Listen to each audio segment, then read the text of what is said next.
Ողջույն։ Այսօր հերթական բողոքի ակցիան էին անում Քասախ համայնքի բնակիչները համայնքի տրանսպորտի խնդրով։ Ակցիան լուսաբանող գործընկերոջս վրա հարձակվում է կարմիր բերետավորը։ Ոչ թե ընդհանուր քաշքշոցի պայմաններում նաև հարված է ստանում լրագրողը, այլ կարմիր բերետավորը դիտմամբ հարվածում է նրան։ Այդ բերետավորը առաջին անգամ չէ մարդկանց վրա հարձակվում։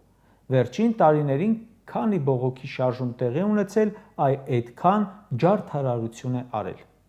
Ոչ մի անգամ պատիժ չի կրել ու այսօր հարվածում է ուղիղ եթերում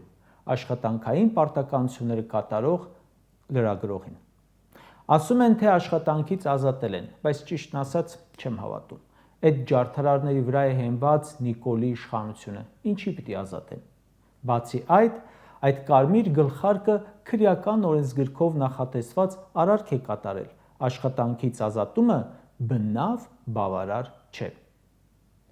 Մի մարզում այսօր ժողովուրդը պայքարում էր իշխանության դեմ,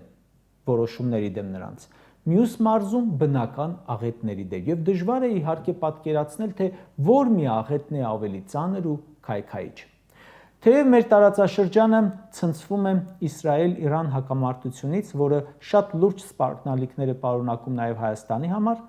սակայն Հայաստանում այս օրերին նաև բնական աղետներ են, որոնք տարբեր քաղաքներում ավերածություններ են բերել։ Հունիսի 14-ից 15-ը Երևանում, Շիրակի, Արագածոտնի, Լոռու, Տավուշի մարզերում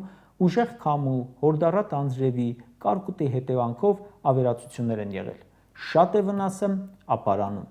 Քամին վնասել է բազմաթիվ բազմաբնակարան շենքերի, առանձնատների, դպրոցների տանիքներ, կոտրել ապակիներ, վնասել մեքենաներ, 5 անձ էլ տուժել է։ Զուգահեռ Տավուշի մարզի Բերթավան համայնքում ամբողջությամբ կարկուտը վնասել է բերքը։ Մի քանի օր առաջ կարկուտը ամբողջությամբ վնասել էր Գեղարքունիքի մարզի մի քանի գյուղում բերքը, դրանից առաջ Արարատի ու Արմավիրի մարզերում։ Այո, փրկարարները գնում են, օգնում են, արձանագրում են, հաշվարկ է արվում, բայց խոշոր հաշվով դրանից հետո շատ է դանդաղում գործընթացը։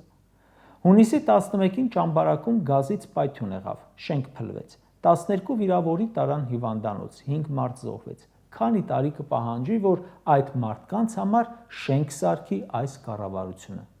Տարածքային կառավարման նախարարն ասում է, ոչ մեկ առանց տանիքի չի մնա, կտեղավորենք, հետո պարզվում է, պայթյունից անտուն մնացածների մեծ մասը տեղավորվել է բարեկամների տանը։ Տարածքային կառավարման նախարարը ճեպազրույց է տալիս այն մասին, որ իրեն անհանգստացնում է կուսակրոնությունը ենթադրաբար խախտած հոգևորականների հարցը։ Դու այս պահին այնքան գործ ունես անելու, քո ղեկավարած նախարարությունը այսօր աղետների հետևանքներ պետք է վերացնի։ Ինչերից ես դու խոսում։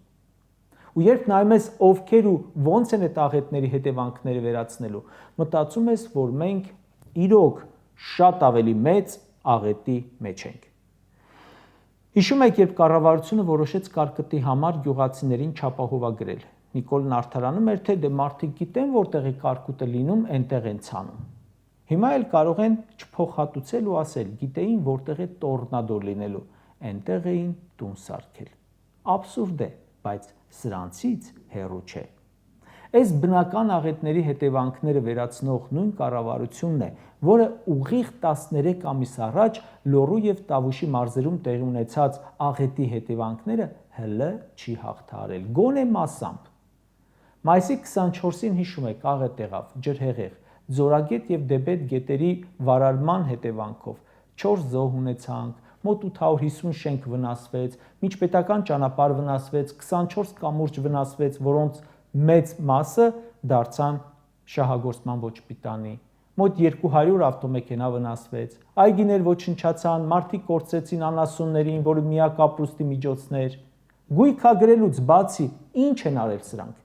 Քանի կամուրջ են նորոգել։ Նորոգելու փոխարեն Նիկոլը կառավարության նիստում փիլիսոփայել է, թե ինչ է նշանակում կամուրջ։ Մենք չգիտենք կամուրջ կառավարել, էդ է եղել։ Մինչև հիմա վնասված հատվածների հենապատերը չեն սարքվել, ճանապարհներն ամբողջությամբ չեն սարքվել, բնակիչներին ամբողջությամբ փոխհատուցումները չեն տվել։ Լիքը օգնություններ ստացաք էլ Շվեյցարիայից, Եվրասիական բանկից, Իրանից, Եվրամիությունից, Ռուսաստանից, Լիտվայից, ինչ է կարել դրանք։ Նույն ջրհեղեղից վնասվել էր երկաթուղին, շատ լրջորեն։ Դա ռուսների կառավարման տակ էր, 20 օրում սարքեցին, 13 ամիս է անցել, դուք ինչ եք արել։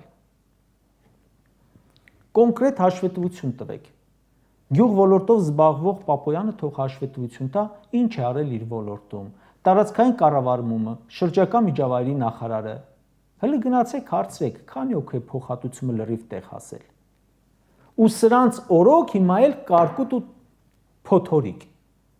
Ու երբ կարկտից 100%-անոց բերքը կորցրածը բողոքում է, որ վարկեր է վերցրել, վնասներ է կրել, պահանջում է փոխհատուցում, հիշում եմ նույն ջրհեղեղից վնաս կրածներին։ 100 տնտեսվարող 150 միլիոն դրամ ընդհանուր վարկի տակ էր մնացել, որ չէր կարողանում փակել, որովհետև ամբողջությամբ վնաս էր կրել։ Կառավարությունը ոչ թե ջրեց այդ վարկերը, այլ 1 տարի երկարաձգեց։ Նույն կառավարությունը, որ մեկ որոշմամբ 3 միլիարդ դրամ փոշիացնում է, իր հպարտ հարկատուների համար 150 միլիոն դրամ խնայում է։ Այդ 1 տարվա մեջ սրանք 1.5 միլիարդ դոլարով ավելացրել են պետական պարտքը, բայց 400,000 դոլար չեն տվել աղետից տուժածներին, որ ոտքի կանգնեն, չեն ջրել այդ վարկերը։ Դրա համար Ժորժ ջան, չգիտեմ, այս նոր աղետից տուժածների ճակատագիրը ինչ է լինելու։ Պատգամավոր Գառնիկ Դանիելյանն հազանգում է, որ 10 օրից ավելի է, ինչ Ծիրանով բեռնված հայկական բեռնատարները չեն կարողանում մուտք գործել Ռուսաստանի Դաշնություն։ Այս պահին մոտավորապես 200 բեռնատար նշում է, որ մնացել է Վրաստանի տարածքում, իսկ 50-ը, որոնց անցել են սահմանը, արդեն 3-4 օր է կանգնել են ռուսական մաքսատանը։ Ծիրանը փչացող մթերք է, միլիոնավոր դրամների վնաս են կրում, դա էլ կոնյակ չէ, որ ասես ինչքան հնանում է, այնքան լավ։ Այս պահին արդեն խնդիրներ կան Իրան-Իսրայել պատերազմի պատճառով։ Ընդամենը 3 օր ինչ պատերազմ է ու բեռները նավահանգստից բաց չեն թողնում, իսկ Իրանը Հայաստան ներմուծումների առումով առաջին տեղերում է։